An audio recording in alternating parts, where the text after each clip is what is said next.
The August 19th full moon is probably the most powerful one we've experienced in over a decade. And now that we're putting it in the rear view mirror, the effects are going to start to become known, and they're going to last for months. And they're going to be effects, big radical changes in our own personal lives as well as the world around us. So I wanted to do a quick video to outline those changes to help us to get prepared. But first, let me recap. This was a super full moon. It was in the sign Aquarius, which is about evolution and revolution and sudden changes.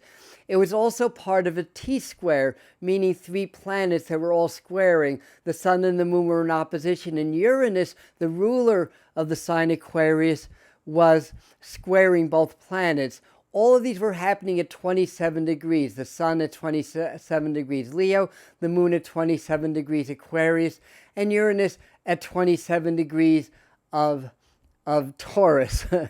And that 27 in Chaldean numerology is the great liberator. So that's very evolutionary and revolutionary, but it doesn't end then. There was another T-square at 17 degrees in the mutable signs, and although both T-squares involve 4 planets, there's just a lot going on astrologically. And again, it was a super moon, very, very powerful effects. And a lot of us have really been feeling it. So, Uranus is the planet of surprises. On the 19th, the Democratic National Convention is starting in the United States. Good luck. There's likely to be a lot of crazy surprises. This is also, and I've been coining this phrase for a while, the collective quantum leap. And I've been getting information that it's really catalyzed and peaking from the Lionsgate portal through this full moon cycle. So a quantum leap is basically a shift from a lower level to a higher level of energy, and in this case, consciousness. So it's affecting the collective, so it's creating changes in the collective, and it's also affecting our own personal evolution as well. So this is all really, really huge stuff. It's a great awakening. This is what we've been working for, some of us for decades, or our entire lifetimes, or many lifetimes. It's the shift of humanity. We've been undergoing over 6,000 years of a rulership system that's power over others, built on corruption and greed. But as humanity awakened, these things are just no longer acceptable, because as we awaken, we start to become aware of better ways. We want our freedom, we want our sovereignty, we want power by the people, for the people, not over the people, not built on the weak foundation of greed and corruption and power over others, but we want to rebuild on a strong foundation of compassion, community, and doing what's best for everybody, because we understand that that's what's going to benefit ourselves personally. So I have things written down. I've got a whole list of things. So firstly, on a personal note, you'll likely be awakening some new spiritual gifts, whether they be healing, law of attraction.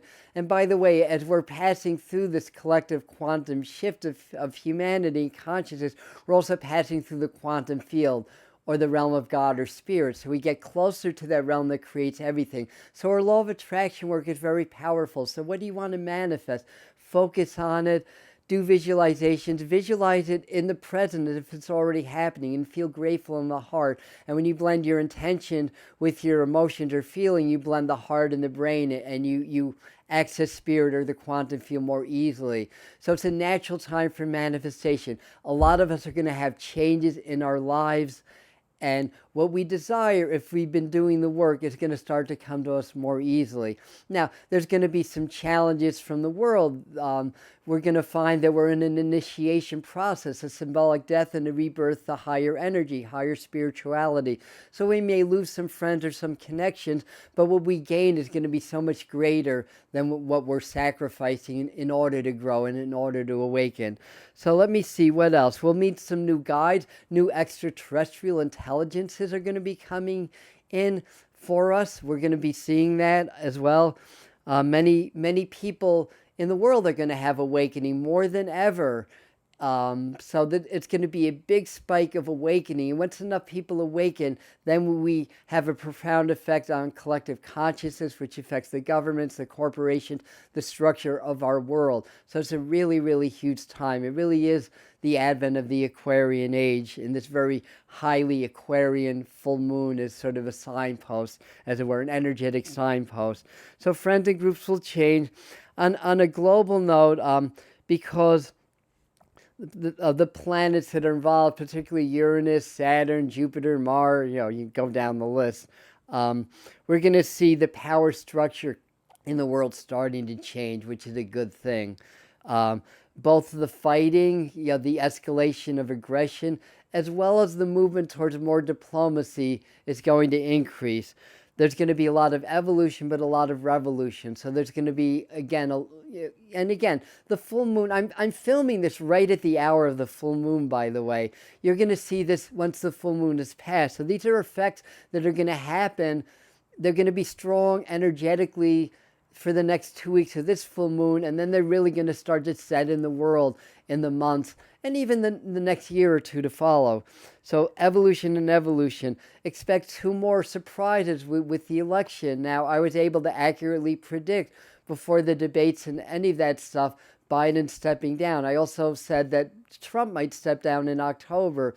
It could even be Harris that steps down, but I think there's going to be a surprise there. And of course, Uranus is the master of surprises. It's at the apex of this T-square that's involving the sun and moon.